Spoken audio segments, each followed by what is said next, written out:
The quiet of the morning in Boston is shattered when Julia and Daniel, who had just married the night before, vanish without a trace. The city is still waking up as news of their disappearance spreads from one neighbor to the next, each person trying to make sense of something that has no easy explanation. Their families are left in shock, suddenly thrown into a world of waiting and worrying. No one feels this more than Linda, Julia's mother, who finds herself wandering the hallway outside her daughter's empty room, wishing for something, anything, that could bring Julia and Daniel back. Rumors begin to swirl as family and friends gather, some whispering about the couple running away to start fresh somewhere new, others fearing the worst and speaking in hushed voices about accidents or even darker possibilities. Linda does her best to ignore the noise, clinging tightly to the smallest sliver of hope she can muster. As days turn to weeks, then to months and years, Linda tries to fill the silence left behind. She throws herself into chores, keeping busy to avoid the aching loneliness. Missing birthdays, unreturned phone calls, and sympathetic glances from neighbors become part of her daily life, an endless reminder of what's lost. Then, one ordinary afternoon, the phone rings, and Linda's breath catches because for the first time in years, it feels like everything might change. 12 years later, life in Chicago has settled into a sort of dull routine for Linda. One Thursday afternoon, while standing by the frozen food section at the grocery store, her phone suddenly rings. She almost ignores it, thinking it is another spam call, but something makes her pick up. On the other end is Detective Hank Miller, his voice sounding tired and heavy with old pain. He asks her, not unkindly, if she can make her way down to the Cook County Nature Reserve. Something important has come up. He says a car has been pulled out from the deep mud near the southern edge of the marsh, and they need her to take a look. For a moment, Linda cannot move. Her thoughts race through 1,000 possibilities, fear and hope mixing in her chest. It takes several minutes before she can gather her things and get herself to the parking lot. Every mile she drives feels heavier than the last, with familiar landmarks blurring past the window as she wonders if she is finally about to learn the truth about Julia and Daniel. When Linda arrives at the park, she glimpses the old yellow sedan that disappeared with them all those years ago. The sight knocks the air from her lungs, and for a split second, it feels like she's right back at the start, with all the pain and questions crowding in once again.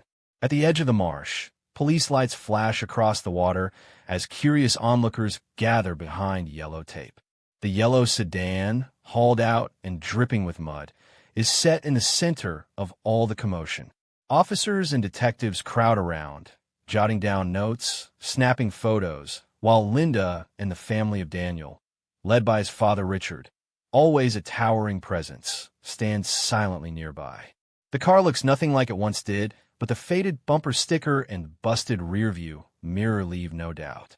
The moment is tense as the two families meet again after all these years. Old grudges show in the way Linda and Richard barely nod at each other, both remembering the heated words exchanged at the last family gathering before Julia and Daniel vanished. There's hurt in their voices, blame floating between them that no one wants to say out loud.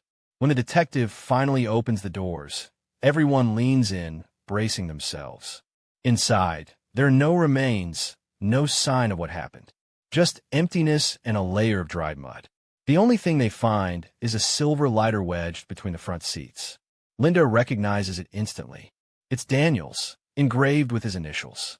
Holding it in her hand, she is hit by a wave of sadness, realizing how many answers will likely stay buried along with so much else. Crowds of reporters and locals are still buzzing around the reserve when news spreads about how the car was discovered. Turns out, it was not the police or rangers who found it, but a group of University of Illinois students working on a research project. They had been scanning satellite images for a class on environmental change and noticed an odd, straight shape hidden way out in the marshlands. That shape, impossible to spot on foot, turned out to be Daniel and Julia's missing car. The students alerted authorities, and now the families are standing here, trying to come to terms with the shock of it all. Samir, the earnest grad student leading the group, stands next to Detective Miller, explaining how pure chance and some technical know-how led to the find. For the first time in years, Linda feels a flicker of hope that someone might finally piece things together. Still, that hope is colored by fear. Nobody expected the story to take such a sudden, strange turn. Detective Miller gathers everyone close and describes just how hard it is to reach this part of the reserve, especially with a regular sedan. He hints that someone would have to know the area or have a good reason to bring the car out here, and the thought sends a chill through the group. Quiet suspicion creeps in, making everyone question what they assumed was true for so long. The tension around the marsh only grows heavier as Richard's face hardens and his tone sharpens. Pointing a finger toward Linda, he claims that Julia's ties to the wrong crowd probably dragged Daniel into trouble, insisting that her modest background cast a shadow on his son's life. He mutters phrases about choices and consequences, making exasperated gestures in front of everyone watching. Linda, who has spent years swallowing these kinds of jabs, finally reaches a breaking point. Her patience snaps, and she marches right up to Richard, her voice louder than she ever thought possible, declaring that Julia had nothing to do with any of this and always did her best in a world not made for easy living. The words spill out about how unfair it is that people judge Julia for where she came from and about all the cruel things whispered since the couple vanished. This standoff, right in front of reporters, police, and strangers with cell phones, lays bare just how deep the rift between the two families really runs. People murmur and shift uneasily, sensing the pain and old wounds being dragged back into the light. Detective Miller steps in quickly, his voice calm yet firm, reminding everyone that the person or answer they are all looking for is still out there somewhere, and fighting each other will solve nothing. Linda returns home that evening, her mind still spinning from the argument and the twists of the day. She steps in her dimly lit living room and lets out a shaky breath, knowing that nothing has really changed. Her house remains stuck in time. Julia's room waits at the end of the hall, just as it has for all these years. Linda pushes open the door and is hit with a wave of memories. The posters on the walls, a collection of old high school trophies, and a favorite sweatshirt draped across the chair make it seem as if Julia could walk in at any moment. Each object is loaded with stories, reminders of missed laughter, and the life that was supposed to unfold here. Feeling a new sense of duty, Linda starts gathering up Julia and Daniel's things for the detectives. She sorts through boxes, drawers, and closets, setting aside items to help with the case, while coming across things she does not even recognize. A receipt from a diner in southern Illinois, letters written in hurried scrawls, and a necklace she does not remember. The process leaves her drained, but with each bag she packs, Linda faces the truth that holding on will not bring Julia back. It is painful, but maybe this is what moving forward looks like. Linda takes a deep breath as she stands in front of the brick mansion where Daniel's family lives. The box of Daniel's belongings feels heavier with every step she takes up the wide front walkway. As she rings the bell, she braces herself, remembering all the times she was treated like she never belonged here. When Richard opens the door, his glare makes it clear those old feelings have not faded. He lets her inside, barely speaking, and when she sets the box down in the entryway, he barely glances at it before muttering a quick thank you and making it known she is not welcome to stay. The coldness in the room is thick, as if every piece of expensive furniture is silently judging her. Just as Linda turns to leave, the sound of footsteps on marble floors draws her attention. Daniel's younger brother, Ben, appears at the top of the stairs. He looks tired, but there is a softness in his eyes that puts Linda a little at ease. He calls down to her, asking if she wants a glass of water, and, noticing her surprise, he tells her he has also been sorting through Daniel's things. Ben invites her into the sunroom, mentioning he found something among Daniel's stuff that does not quite add up. For the first time that day, Linda feels a sliver of understanding, maybe even hope, flicker between the two of them. Ben leads Linda down the polished hallway and into Daniel's old room, a space that is nothing like Julia's but just as frozen in time. Sports trophies and family pictures line the shelves, but it is the untouched desk that draws Ben's attention. He kneels and slides out a box wrapped in dusty velvet from beneath a stack of college brochures. With a quiet hesitation, he opens the lid and reveals something odd, a set of expensive lingerie, still folded neatly, tags intact, and beside it, a small card tucked into the fabric. Ben hands the card over to Linda, who reads the message, a short, flirty note signed by someone named Michelle. The name does not match anyone Linda has met before, and Ben shakes his head, just as confused. Neither Linda nor Ben can figure out why Daniel would have kept this hidden or what connection this Michelle might have to either Daniel or Julia. Their confusion brings Daniel's mother, Susan, to the doorway. She studies the contents and admits she has no memory of ever hearing that name. The quiet suspicion grows between them, and, after a moment, Ben suggests they give everything to Detective Miller. He figures that with tensions already running this high, turning over the mystery gift might be the responsible thing to do. Linda agrees, realizing that even after so many years, there are still layers to Daniel and Julia's story yet to be uncovered. Leaving the mansion, Linda, Ben, and Richard pile into Richard's car for the drive across the city to the police precinct.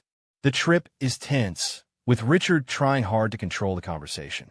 He downplays the whole discovery, insisting that random gifts like this show up all the time in college life, and tries to steer questions away from Daniel's personal life. Ben sits quietly in the back, glancing at Linda whenever Richard cuts her off or dismisses her concerns. Linda cannot shake the feeling that Richard is guarding something, especially as he insists on handling the box himself and does not let it out of his sight. As soon as they reach the precinct, Richard strides ahead and checks in with the front desk. The officer on duty, Sergeant Williams, greets them and listens carefully as Linda and Ben explain where they found the box and what was inside. Sergeant Williams assures them she will open a report and will work with her team to analyze the label and trace any sales or credit card activity tied to the lingerie. All the while, Richard fidgets with his phone, noticeably irritated by several calls he receives, but refuses to answer in front of the others. The air feels charged with suspicion, and Linda catches Ben scanning his father's face, no longer sure what anyone is really hiding. On the ride back to the mansion, Linda sits quietly in the passenger seat, her thoughts spinning with everything that just happened at the precinct. The car is tense, and Ben fidgets in the back, avoiding both adults. Richard is clearly impatient, tapping the steering wheel and snapping at small things, like the traffic on Lake Shore Drive or Linda's questions about the investigation. As Richard steps out of the car to grab his briefcase at a red light, something drops from his coat pocket, a shiny keychain. Linda's eyes catch the engraved initials MS, right before Richard scoops it up and shoves it deep into his pocket, not saying a word. The motion is strange, awkward, and Linda files it away in her mind, suddenly wondering just how much Richard really knows about this Michelle, the woman from the card. When they finally pull back into the wide driveway, Linda catches sight of Thomas, the family's longtime driver, moving quietly near the service entrance. He glances over his shoulder before ducking out of sight, acting nothing like his usual friendly self. The afternoon light is fading, and the mansion feels less like a home than ever, more like a place packed with secrets and whispers. Linda feels a gnawing unease. Now, every odd behavior, every hushed phone call and sidelong glance feels loaded with meaning. It is as if no one is just grieving. They are all hiding something, and Linda knows she has to pay attention. Linda, gathering her purse and jacket from the foyer, is just about to leave when a heated argument catches her attention near the side entrance. She pauses, ducking behind the doorframe to avoid being seen. There, she sees Thomas in a tense exchange with a teenager Linda does not recognize, a skinny kid in a zip-up hoodie, whose hands tremble slightly as Thomas pulls a necklace off his neck. Linda's eyes focus on the pendant. It flashes the same MS initials as the keychain she saw earlier. Thomas's voice is low but angry. He warns the kid that the boss does not want anyone asking questions and that he is not supposed to have anything belonging to Michelle. The kid glances around, looking like he is inches from bolting, but Thomas steers him firmly toward Richard's waiting sedan. Linda's heart beats faster as she watches the short exchange. She cannot ignore the feeling in her gut that this kid and the necklace are somehow wrapped up in whatever secrets the family is hiding. When the car pulls away, Linda makes up her mind. Careful not to draw any attention, she grabs her old Chevy keys and follows from a distance, hoping her instincts are on track. At every stoplight, she grows more nervous, knowing this could finally lead her to answers, or maybe into even more trouble than she imagined. Linda keeps a safe distance as she follows Richard's car through the city, her palms sweating on the steering wheel.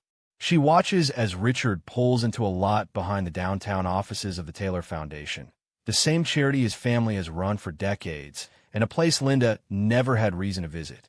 Thomas steps out first, quickly handing the sedan's keys to Richard, who gestures for the nervous teenager to join him in a different car, a black SUV parked nearby. Thomas quietly moves the original car out of sight, adding to Linda's suspicions that none of this is routine. Linda waits until they leave, then follows the SUV as it heads out toward the edge of town, her heart beating a little faster as familiar green highway signs point to Jackson Park. Memories of news reports about a car abandoned their prick at her nerves. She circles the park entrance once before spotting Richard and the kid getting out near a secluded trailhead. Slipping into the crowd of sightseers, folks with cameras and families pushing strollers. Linda stays back but keeps a close eye, not wanting to lose them now.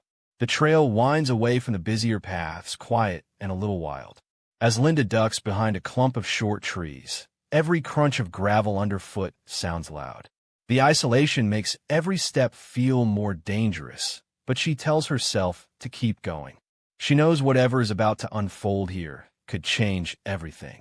The trail twists and turns through the thick trees, letting barely any sunlight through. Linda keeps her distance as Richard and the teenager, whom she now realizes must be Michelle, walk further into the quiet section of the park. Their voices carry in the stillness, and Linda hides behind a tree, hardly daring to breathe. Richard stops and faces Michelle directly, his tone low but sharp. He asks, almost without emotion, where the body is, Daniel's body. The question hangs in the air for a moment that feels like forever. Michelle hesitates, his fists clenched, then finally points to a spot not far off the trail, his voice shaking as he confesses to having buried Daniel there weeks ago. He adds, almost whispering, that he only did it because Richard forced him, threatening his family if he did not obey. Hearing this, Linda's knees go weak. The coldness in Richard's voice is even worse than she imagined. He calmly tells Michelle to keep quiet and reminds him that their secrets will die with them if they know what is good for them. Linda fights to keep from sobbing, covering her mouth as she listens. The name of her daughter tossed around like nothing more than a problem to be managed, and now she knows for sure Richard is behind it all. Linda bites down on her trembling lip, trying to steady her hands as she listens just beyond the thicket. Richard lays out his plan with a level-headed calm that sends chills through the air.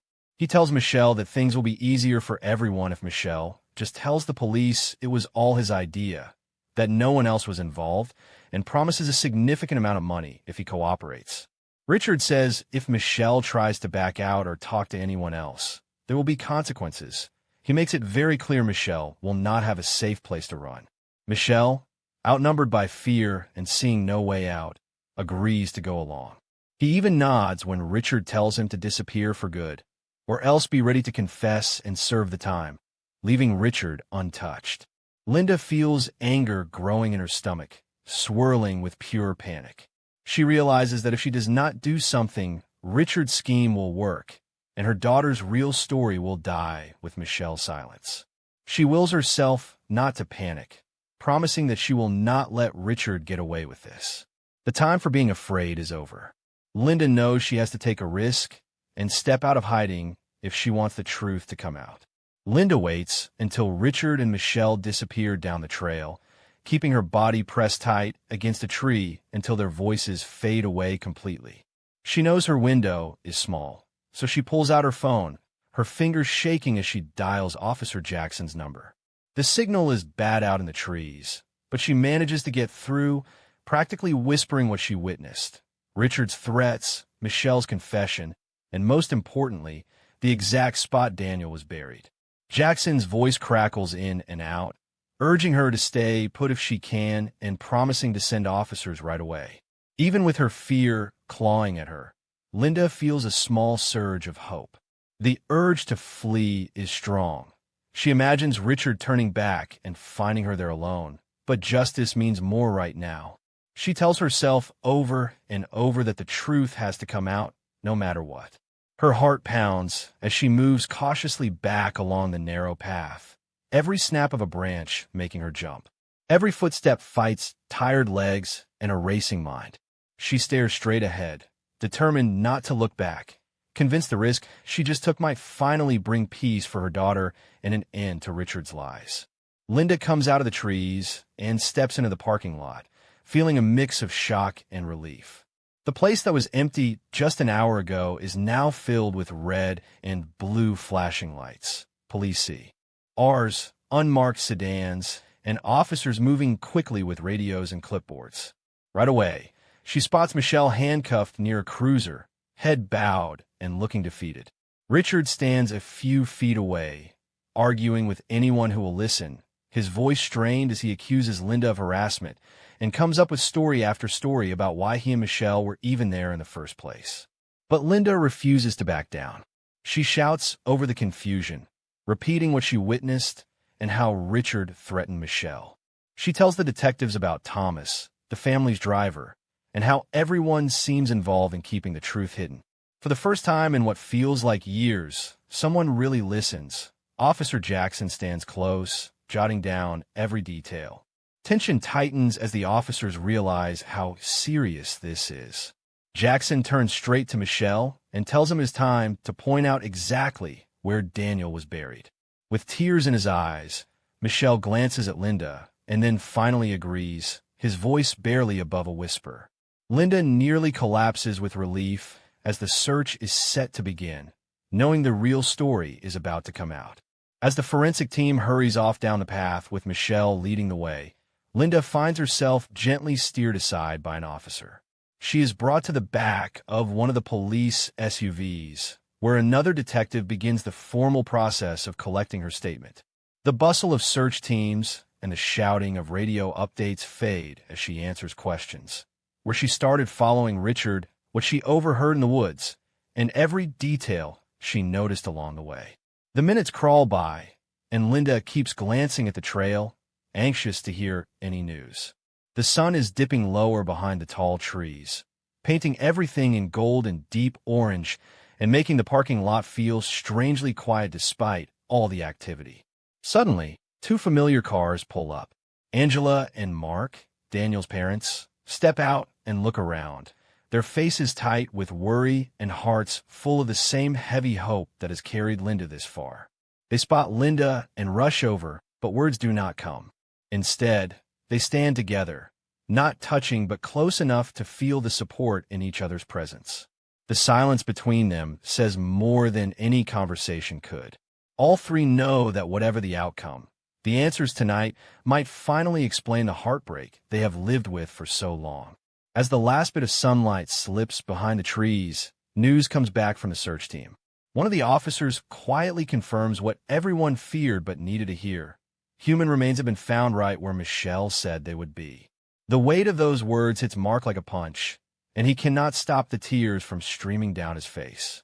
He leans into Angela for support as years of hope and worry turn into painful certainty. Linda stands nearby, her own eyes welling up, watching their grief and remembering her own daughter's smile. While the families try to process it all, things turn tense on the other side of the lot. Angela, normally so calm, steps in front of Richard as he tries to slip away toward his car. She demands answers, voice shaking but full of determination. Richard sputters, reaching for excuses, but the officers are not distracted. When they search his bag, they pull out a small keychain with Michelle's initials on it, an item Michelle says went missing weeks ago. The evidence is clear and finally connects Richard to everything. His usual cold mask slips, panic fighting to show itself, as police surround him. The moment brings some relief. At last, everyone in the lot faces the truth instead of rumors and fears. At the police station later that night, Linda sits quietly in a hard plastic chair, watching as Richard and Michelle are led separately into interview rooms, each under the weight of the law. Richard no longer looks confident.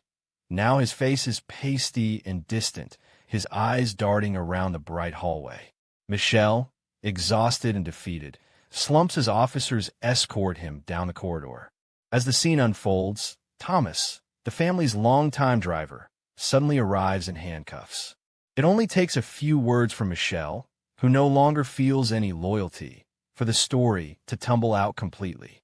Michelle lays out the whole plan: how Richard called the shots, how Thomas played his part, and how money and threats kept everyone silent.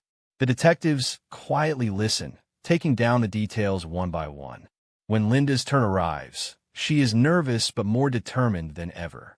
In a small room across the hall, Detective Jackson sits opposite her, listening with genuine care as she speaks. The words come out in rushes, shaky at first, but growing steadier with each memory. Linda shares everything, fighting through tears but refusing to let the pain cloud her story.